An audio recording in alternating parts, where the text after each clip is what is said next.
doutrinação se o próprio texto já carrega missão, sujeição e manutenção de hierarquia? De onde é que vem essa ideia de cristianismo primitivo exemplar? Porque os textos que a Bíblia apresenta já são ferramentas de propaganda, de disputa e consolidação de poder. O que eu vejo no Novo Testamento é o próprio personagem de Jesus falando em juízo final, os salvos, condenação ao inferno. O que eu vejo na Bíblia é o personagem de Jesus desumanizando quem estava fora do seu ciclo de crenças. Em Mateus 7, por exemplo, Jesus divide a humanidade em dois grupos: os que têm discernimento, óbvio, que são seus seguidores, e os que são animais impuros, os de fora. E naquele contexto semita, chamar alguém de cão ou porco era o ápice da desumanização. E Jesus ainda instruiu seus discípulos a não perderem tempo com quem não aceitava a mensagem, tratando o outro como um ser inferior e sem importância. Porque na filosofia de Jesus, a importância de um ser humano está em acreditar nele ou não. O que eu também vejo no Novo Testamento é Jesus promovendo a intolerância com a incredulidade ou com quem acreditava em outros deuses. Em Mateus 11, Jesus amaldiçoa cidades inteiras porque elas não se converteram após verem seus milagres, ou então não se comover com eles. O que eu vejo no personagem de Jesus é ele naturalizar a briga familiar em detrimento da mensagem dele. Ele normaliza que uma família brigue, ele normaliza a guerra através da espada, se a guerra for para defender a verdade dele. Tem também no Novo Testamento Jesus incitando o ódio aos seus inimigos teológicos. Em João 8, quando ele debate com os judeus que não acreditavam nele, como é até hoje entre os judeus, Jesus diz: vós tendes por pai ao diabo e quereis satisfazer os desejos do vosso pai. Ou seja, isso não é um argumento divinizado de paz e tolerância, é um ataque ad hominem, à crença dos outros. Quando ele rotula o oponente como filho do diabo, ele está tirando qualquer legitimidade da outra pessoa, porque se o outro é a encarnação do mal, do diabo, qualquer violência, seja verbal ou divina contra ele, se torna justificada. Isso é o cristianismo puro? Isso é o Jesus histórico? Isso é o preciosismo do cristianismo primitivo? É isso?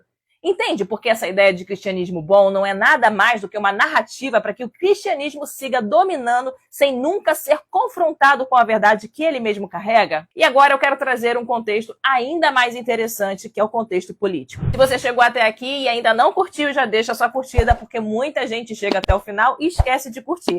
E se aparecer aí para você a opção de hypar ou valeu demais, já clica também, porque essa é uma forma de ajudar esse conteúdo a chegar a mais pessoas. E claro, eu quero saber a sua opinião. Escreve aqui nos comentários. Honestamente, olhando para a história, para a cultura, para o momento atual do mundo, você realmente acredita que as religiões ajudam em alguma coisa ou atrapalham muito mais?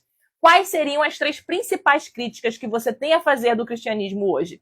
Deixa sua resposta aqui nos comentários, porque eu leio pessoalmente cada um deles. E é com base neles que eu crio os conteúdos aqui para o canal. E se você gosta desse tema, quer apoiar esse canal e quer entender e aprender ainda mais, então você pode se tornar um membro assinante do canal. Além de conteúdos inéditos, você ainda participa das lives exclusivas comigo e com os membros da comunidade Despertar. E eu posso te garantir, depois que você entende o que é o Despertar, você nunca mais vai conseguir olhar para a sua vida individual e social do mesmo jeito. Quando a gente aponta os problemas do cristianismo como instituição social, coletiva, a gente não está falando de um versinho obscuro usado por gente mal intencionada, como eles gostam de dizer, né? A gente está falando de um dos pilares históricos da relação entre cristianismo e poder, que é justamente a ideia de que a autoridade civil, o Estado, o presidente e os governantes em geral têm uma legitimação divina quando ele é cristão. Agora, junta isso com outro componente do cristianismo, que é o exclusivismo cristão, que é a ideia de que a salvação é só para os cristãos. E foi essa teologia que sustentou toda a história posterior, inclusive o dogma de que fora da crença cristã não tem salvação. Isso é gravíssimo, porque no momento em que uma religião acredita que o governante legítimo só vem dela e que só ela salva, o diferente deixa de ser apenas o diferente. Ele vira o perdido, ele vira o erro, ele vira alguém que precisa ser corrigido, trazido, submetido e convertido. Ou como o próprio Jesus ensina, né? Lançado no fogo do inferno com cães e porcos. Então, entende onde está o problema? A gente não pode continuar repetindo que o problema do cristianismo são as pessoas. Isso é culpabilização. É o maior problema do credo cristão. Ele contém o erro, o problema vem dele. E quando a pessoa erra, ele culpa a pessoa e posa de inocente. É sempre alguém lendo errado, é sempre alguém sem hermenêutica, sem exegese, sem contexto.